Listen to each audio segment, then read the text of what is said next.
देवी साधना के पर्व नवरात्र के बाद अब वोटरों को की साधना का पर्व, लोकतंत्र में मतलब चुनाव का पर्व शुरू हो चुका है। और आज जबलपुर में बीजेपी के जो मुख्य रणनीतिकार अमित शाह केंद्रीय मंत्री जबलपुर आ रहे हैं और वो न केवल अपने जो कैडर है, जो पदाधिकारी, उनसे बात करेंगे और जो अभी हाल ही में बहुत सारे विरोध, असंतुष्ट के मामले भी सामने आए, उसको लेके एड्रेस करेंगे, बात करेंगे, रणनीति बनाएंगे। इसके अलावा चूंकि महाकौशल का जबलपुर इलाका जो है वो आदिवासी वोटरों का एपी सेंटर है और यहाँ से जो 29 सीटें आती हैं उसमें आदिवासी मतदाता डिसाइडिंग फैक्टर होते हैं। तो इस वजह से आदिवासी शौर्य नायक जो राजा शंकर साथ रघुनाथ शाह हैं, जिन्होंने 1857 की क्रांति में अंग्रेजों के साथ लड़ते हुए शहादत दी थी, उनको वो यहाँ माल्यार्पण करके एक संदेश भी देंगे आदिवासी वोटरों को।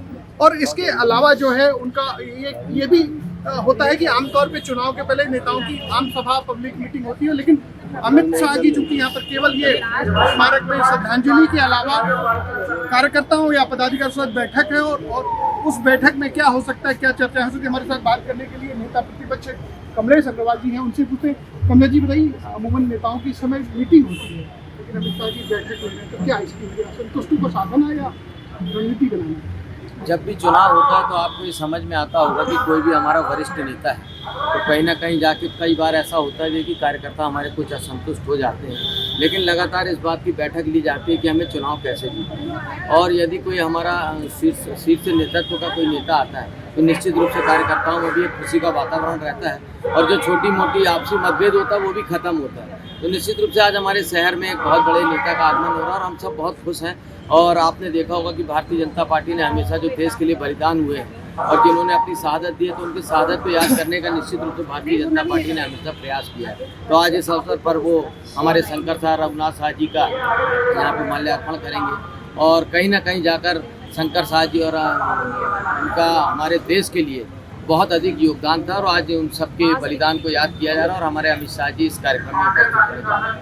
हमारे साथ नगर निगम में अध्यक्ष भाजपा के जो रिंकू विजी हैं, उनसे पूछते हैं क्या ये संतोष खत्म हो जाएगा?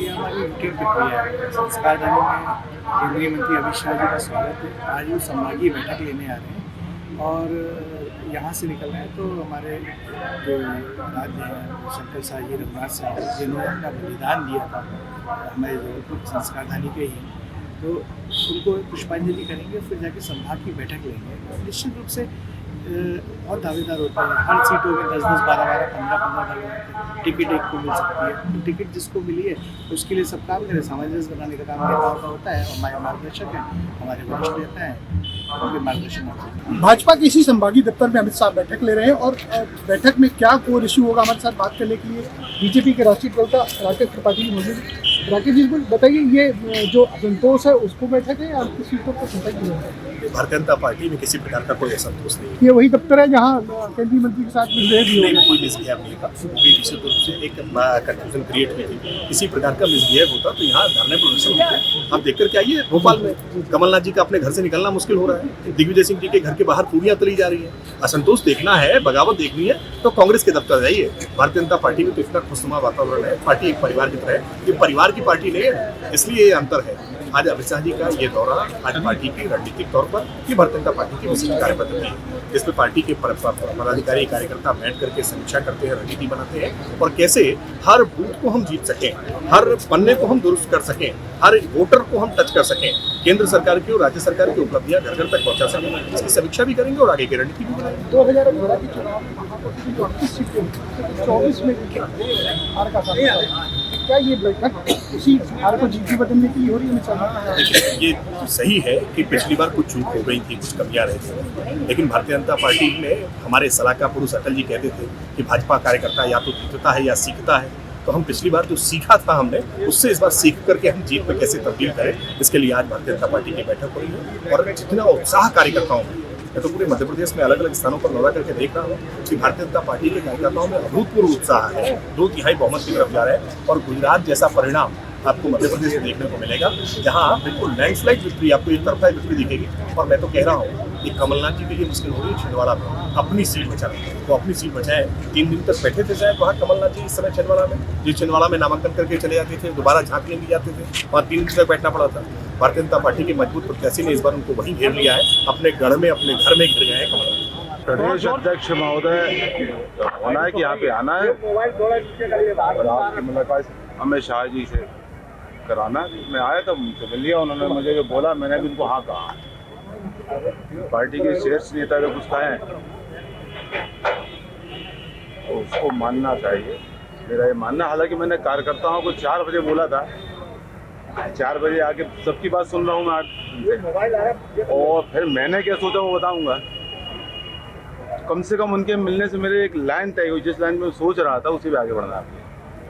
क्या लाइन चुनाव लड़ेंगे? बिल्कुल आप समझे, जो मैं तय करने जा रहा था उनकी बातचीत से मेरे वो लाइन पुष्ट हुई है। मैं उस लाइन पे बढ़ूंगा। 4 बजे की रास्ता चुनाव लड़ेंगे या नहीं लड़ेंगे? 4 बजे बता रहे थे आपको, पूरी अच्छे से घूम कर बता के पूरा कैमरा रखना। थोड़े बात कुछ कार्यकर्ताओं को देखिए, 2 लाइन में बात बताते हैं कि लड़ना नहीं लड़ना। हम 8 दिन से दिन रात को 3-3 बजे तक कार्यालय में हैं, लोगों से मिल रहे हैं, बात कर रहे हैं, लेकिन मैंने कहा सबकी बात सुनूंगा, कोई प्रतिक्रिया मैं नहीं दूंगा। सबकी बात सुन के जो मन में चलेगा, ऐसा नहीं कि ज़्यादा लोग क्या बोल रहे हैं। बात जो महत्वपूर्ण है, निर्णय जो है वर्तमान को लेके, वो इसके जरूरी है कि भविष्य को लेकर निर्णय हो। नहीं तो अमित शाह जी ने क्या कहा आपसे? अमित शाह जी का आपसे क्या कहना था, क्या अपेक्षा कहा है? तो मैंने उनको कहा, नहीं बताइए ना क्या कहा उन्होंने? उनने मुझसे बात की, मैंने उनको स्वीकृति दी, यहाँ से करूंगा जैसा आप कह रहे हैं। क्या कहा मतलब समझाना चाह रहे हैं? हम लोग जानना चाह रहे हैं। अब वो क्या कह सकते हैं, अपन ना लगाओ। थोड़ा 4 बजे कोई सस्पेंस तो रहने दे। 4 बजे के लिए तो हमारी बैठक। आज आपकी मुलाकात से ही सब मुलाकात 30 तारीख आखिरी डेट है भाई, क्योंकि सिर्फ आपको ही बुलाया गया, बहुत लोग नहीं थे। अमित शाह जी से खुद मुलाकात हुई। ये बात हुई 4, मैंने ये बात उनको 4 बजे कार्यकर्ताओं को बुलाया है, उनको बताऊँ। उनने जो बात कही है उसको मानना है। ठीक। और जो मैं सोच रहा था उसी दिशा बोला, मेरी लाइन क्लियर भी बताया ना। जो मैं सोच रहा था कुछ सही सोच रहा था, मैं सही निर्णय लेने जा रहा था। उनकी बात से मुझे भी ये मान लिया जाए कि अमित शाह जी की बात आप नहीं मानेंगे? आपको जो मानना मानते रहो। आप बताइए, आप बताइए आपको बैठक में बुलाया गया है, आप मन में क्या है? मैंने कल लोगों को ये बोला था कि 4 बजे अपन ने जो बैठक बुलाई है, जो 4:15 में शुरू हो, जब तक कोई कहता रहेगा तब तक मैं सुनता रहूँ। इनको नहीं सुन के सुनना नहीं था, कुछ कहना भी था, तो मैं मैंने कहा ठीक। आपने अपनी क्या बात रखी?